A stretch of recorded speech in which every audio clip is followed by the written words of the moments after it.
nasty. It's like I've been a nasty girl. I've been a nasty girl. I've been a nasty girl. I've been a nasty, nasty, nasty. I've been a nasty girl. Memanggil sejumlah pihak. Assalamualaikum warahmatullahi wabarakatuh. Perkenalkan, saya Angga Sutra Alfarizi, berasal dari kelas 12 Geses 2 yang akan membuat konten religi dengan tema hidup berkelanjutan yang masalahnya tentang larangan mendekati zina. Saya akan membahas masalah yang sedang marak-maraknya terjadi pada generasi Z sekarang atau Gen Z. Maraknya kasus perzinaan yang terjadi dan terus meningkat pada kalangan anak-anak muda, bahkan juga orang yang sudah menikah, sangatlah meresahkan masyarakat. Karena hal itu dikhawatirkan akan merusak moral seseorang. Di samping rusaknya moral seseorang, dengan terjadinya kasus perzinaan yang terus meningkat, ditakutkan akan menimbulkan beberapa penyakit, diantaranya HIV, AIDS, sifilis, dan lain-lainnya. Dan jika hal itu sudah terjadi, tentunya saja orang yang merasa dirugikan bukan hanya si pelaku, namun orang di sekitarnya pasti akan dirugikan. Apalagi jika si pelaku tertangkap tangan dalam melakukan perzinaan ataupun terkena penyakit dari apa yang telah dia lakukan.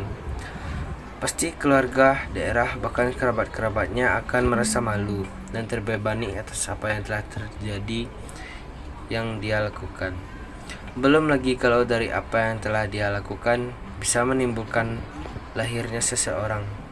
Tentunya orang yang lahir dari hubungan perzinaan akan merasa malu dan tidak jelas nasab serta keturunannya. Di dalam agama Islam, kasus perzinaan dianggap sebagai suatu perbuatan yang sangat terkutuk dan dianggap juga sebagai tindak kejahatan yang disebut sebagai jarimah. Islam dengan tegas melarang perzinaan seperti halnya firman Allah Subhanahu wa taala dalam Al-Qur'an surat Al-Isra ayat 32 yang berbunyi, Bismillahirrahmanirrahim.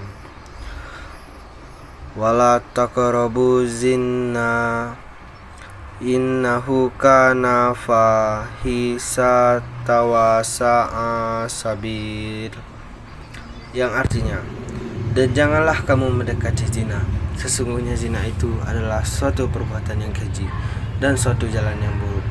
Quran surat Al-Isra ayat 32.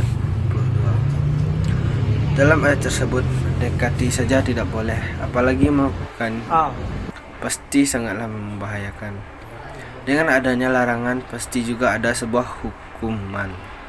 Jika ada yang melanggar larangan tersebut di dalam Al-Quran, hukumnya terdapat pelaku zina diatur dalam surat An-Nur ayat 2, yang artinya perzinaan perempuan dan laki-laki hendaklah dicambuk 100 kali, dan janganlah mereka berbelas kasih kepada keduanya sehingga mencegah kamu dalam menjalankan hukum Allah. Hal ini jika kamu beriman kepada Allah dan hari akhir, dan hendaklah dalam menjatuhkan sanksi mencambuk mereka disaksikan oleh sekumpulan orang-orang yang beriman.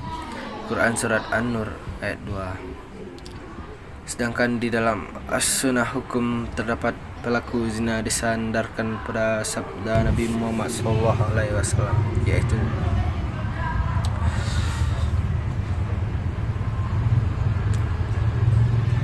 dan Yahya bin Yahya Al-Tamimi telah memberitahukan kepada kami, Husyaim telah mengabarkan kepada kami dari Mansur dan dari Al-Hasan dari Hidhan bin Abdullah Ar-Rashi dari Ubadah salam bersabda, ambillah hukum dariku, Allah telah memberikan jalan bagi mereka wanita-wanita yang berzina. Hukum perzinaan antara laki-laki dan perempuan yang masih lajang adalah dicambuk 100 kali dan diasingkan setahun. Sedangkan antara laki-laki dan perempuan yang telah menikah adalah dicambuk 100 kali